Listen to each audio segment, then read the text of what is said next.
Hey, Play Talk listeners, we're trying something new. You know that Chad and I love politics and we also love baseball. So we thought we'd see what you think of our reactions to some of the most viral baseball clips of the last year.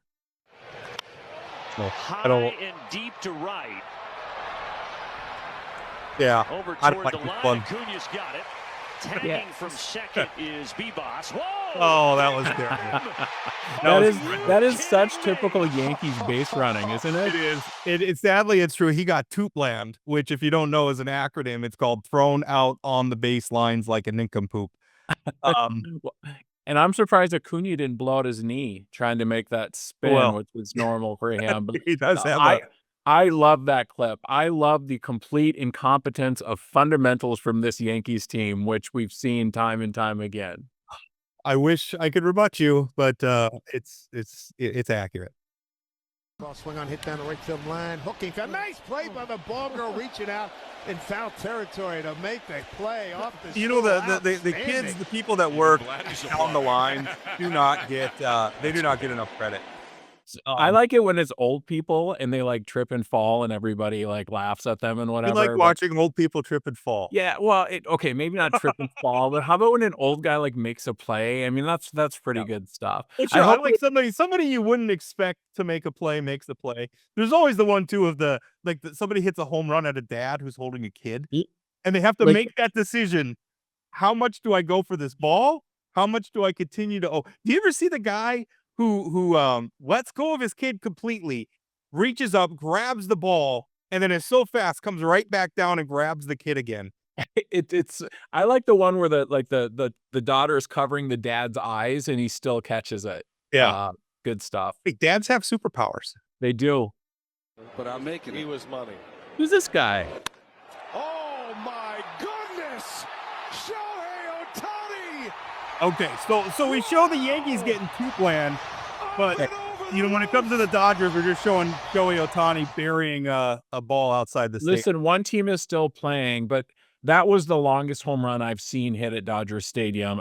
Actually, Schwarber hit one the week before when they're playing those about as far, but that was the Ohtani game. Will forever be known as the Ohtani game. That was a bomb. It was. Can't argue. What ultimately do you feel like the legacy of this team is going to be, having gone as further than any other team in franchise history? that. I mean, That was that. That's, I mean, that's raw. I mean, I'm assuming we heard the same thing when the Blue Jays beat the Yankees in the Port household. I mean, I've done some yelling over the years watching my teams lose. When the Yankees win in the postseason, I always watch the post game. And when they lose, I immediately turn the TV off after the last out, and then I may or may not scream like that. I will say one thing: it is nice to know, because sometimes I mean you get cynical. Oh, they get so much money. How much do they care about the game? Oh no, most of these players care deeply about winning and losing, and they're giving it all out there. And I mean, you Yeah. heard it. I feel bad for them, being that upset. But on the other hand, hey, that's somebody who cares, wants to win. And Cal Raleigh's eyes full of tears after that game. I mean, the Mariners had a tough one. Yeah, yeah. I remember when the Yankees beat the Royals in the last year's postseason, and the Royals play. Why am I not remembering his name now? The awesome Royals player. Holy cow! Oh, Bobby Witt Jr. Bobby Witt Jr. was the Yankees were celebrating on the field, and Bobby Witt Jr. standing in the dugout, just kind of looked like a little boy, like kind of had his arms up on the fence and head in his hands, and Giancarlo Stanton actually walked over and just put a hand on his back, and it's hard to lose. Losing's tough business, but I respect when those teams stick around. Jackson Churio of the Brewers, after the Brewers were eliminated, sat there and watched the Dodgers celebrate.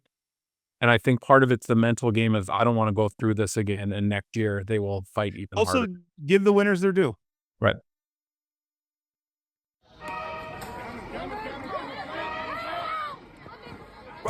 Oh, That reminds me of a young Rob Port going over the catcher, just diving over his head. I thought you What were an gonna say athlete. young Rob Port with the pass ball, letting the letting the throw get by me.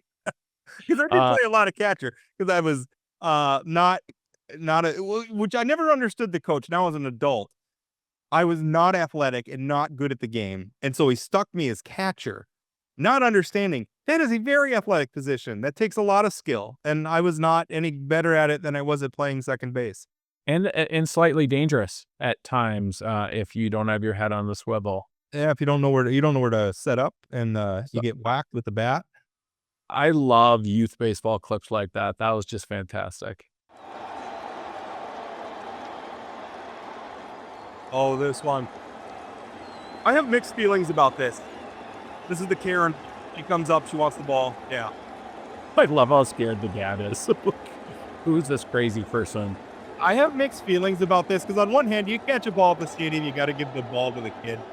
But the thing is everybody's on camera now. Everybody is you know, like if you catch the ball, you have to understand you're going to be on the national TV broadcast. You're probably going to be on social media, and people judge these situations. I thought that woman kind of behaved like a jerk. Yeah. There was a point at which the public reaction was so vitriolic, I didn't like it anymore. So yeah, I agree with that, but I think it reminded me of somebody who's at a baseball game for the first time. Just because a ball gets hit in your area, like you don't have like an area where this is my ball if it comes in this area. Right. It's a free for all when a ball goes into the stands, and whoever comes out, it's like a fumble in an NFL game. Were people too mean to her? Maybe, but the way she behaved, She acted like a not jerk. cool. Yeah, not she acted cool. like a jerk. I will say, I sometimes wonder, like, if I ever finally go to a game in the Bronx, because I've never watched. I love the Yankees, and I have since I was a child. And if I've never watched a game in the Bronx, and if I go there and Aaron Judge hits a home run or something, and I catch it, I mean, that would mean a lot to me, even as an adult. And hopefully, I would have my child with me. So that's the easy. That's the key. That's the key. You got to have your kid with you, so you don't Right. have to make the decision. You just give it to your own child. Right. But what if by the time I get to the Bronx, my child's not a child anymore? Oh, But man, that's I think about like, what would I be like? I would kind of want to keep that ball. Like that would mean a lot to me. And then the expectation is that I hand it off to a kid. So Now the key is you have to explain to the people in your area that you're bringing it home for your grandkid or something like that. Yeah. Do a quick social media post about it or something. Yeah, like So I'm not but taking then this I would home for probably me. but then I'd get fact checked. And people Yeah. would be, he doesn't have a nephew. What is he talking about? Or just have a picture in your pocket of a child and say, I'm going to give this ball to that child. Or have another baseball. Which, by the way, is one of my favorite clips too. Yep. Or, where the kid caught the ball and he already had a ball and he gave it And to give it to the girl. We gave it to a girl, like an older girl. It's kind of like, but he actually still kept the ball. That was Yep. great. So the old hidden ball trick, that's the other way to handle it. Yeah. Good stuff.